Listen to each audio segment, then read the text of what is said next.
met, he was going with a friend of mine. And suddenly he invited me to come out. I was 16. He was 18. And we started going together. And that's why I went to Duke, because he was at Chapel Hill. He was 2 years ahead of me. And my mother told me you can go to any school in the country, but not in North Carolina, because I was, she just felt that was too much with a 16-year-old, But it worked out just fine. Anyway, I did go to Duke, and he was at Carolina. And on weekends, I used to want to go over to visit with him. As freshmen at Duke, when I was there, you were not allowed to go off campus. You had limits. You had to be in by a certain time. And I wanted to go to Chapel Hill to be with him. So I'd get on the bus, take myself over there, and come back. And I wasn't supposed to do this at all. But I did it anyway. So I used to go to the fraternity parties over there. And we used to go to the movies in downtown Chapel Hill. There was one little movie there. And right next door was a tavern, like a Rathskeller, they called it. It was like underground. That's what Rathskellers are. And they used to serve beer and wine. Well, I didn't drink at all in those days. So Elliott would have beer, and he would buy me a 10-cent glass of wine. And that's what I would drink. Anyway, I was not a drinker in those days. Still am not a real drinker.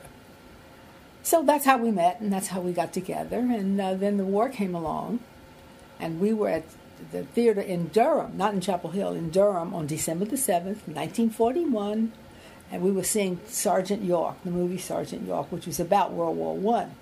And we came out, and in those days they had paper boys who were selling them on the street, screaming out headlines. And the headline was, "War has broken out in Pearl Harbor." Well, we looked at each other. Never heard of Pearl Harbor. Well, anyway, that was December the 7th when war did break out. So after that, I think we both finished that year, and then Elliott joined the Marines and was with a program and was sent to Duke from Chapel Hill. Unfortunately, the world was falling apart. The war was coming, and you didn't know where you were going and what was going to happen to anybody. But those were good years for us. We decided to get married. The war was on, so we just decided we'd just go ahead and do this. We were young and stupid and foolish and in love.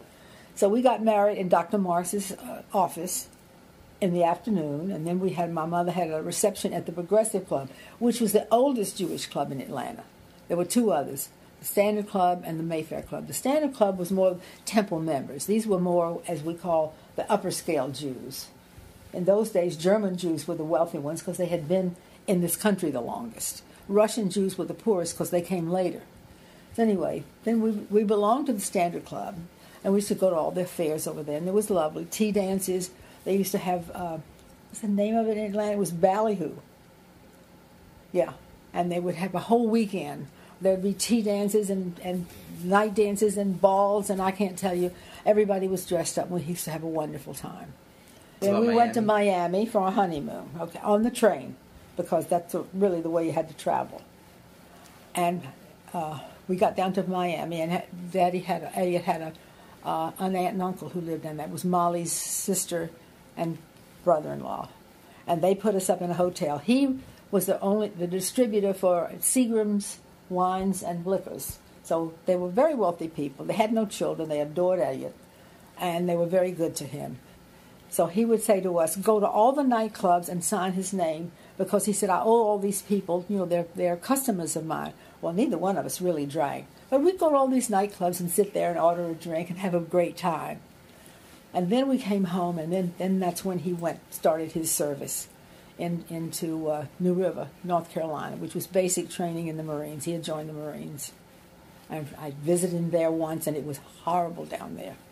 And then from there he went to Quantico, and Quantico was the officers' training, which was right outside of Washington, D.C.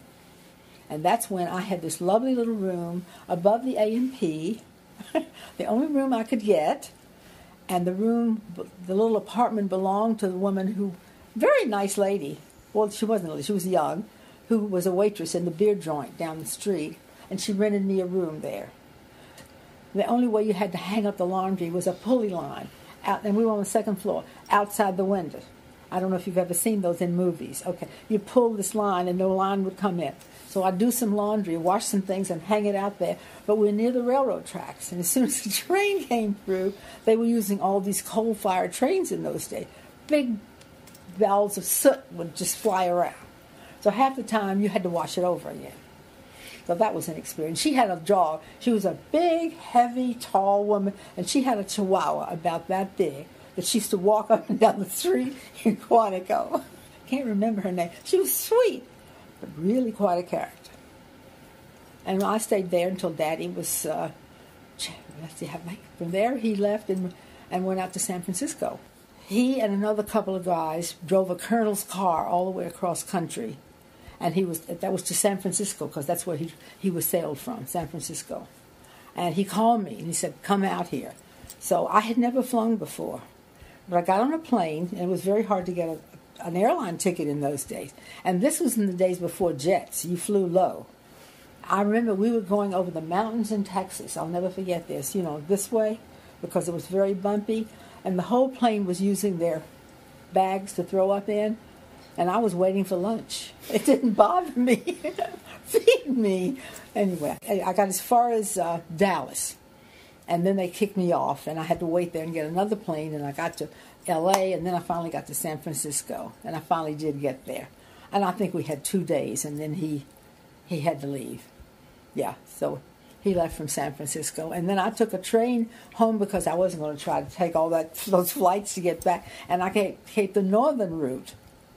Well, the trains in those days, they pulled out every train that they could find from ancient. Some of them had straw seats on them and pot-belly stoves in them. I don't know where they found these trains, but they were using everything possible to transport people around.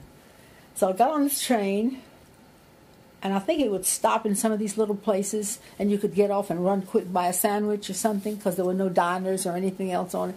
And I think it was, I forget how many days, like 2 or 3 days to Chicago.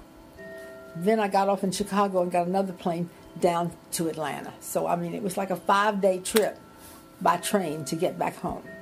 But that's what travel was like in those days. And I was lucky to do that. And he was overseas a little over a year. And I met him back in San Francisco I met him in New Orleans. He came back through San Francisco, but we met in New Orleans.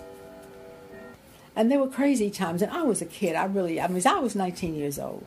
I'd never really lived away from home, so I was kind of lost in all of this. But we got through it, and then he was sent overseas, and I went home and got a job with my father and lived with my mother, and he was at Guam and Okinawa. And then eventually he came home, thank God. So that's the beginning of how we met and what our early years were like.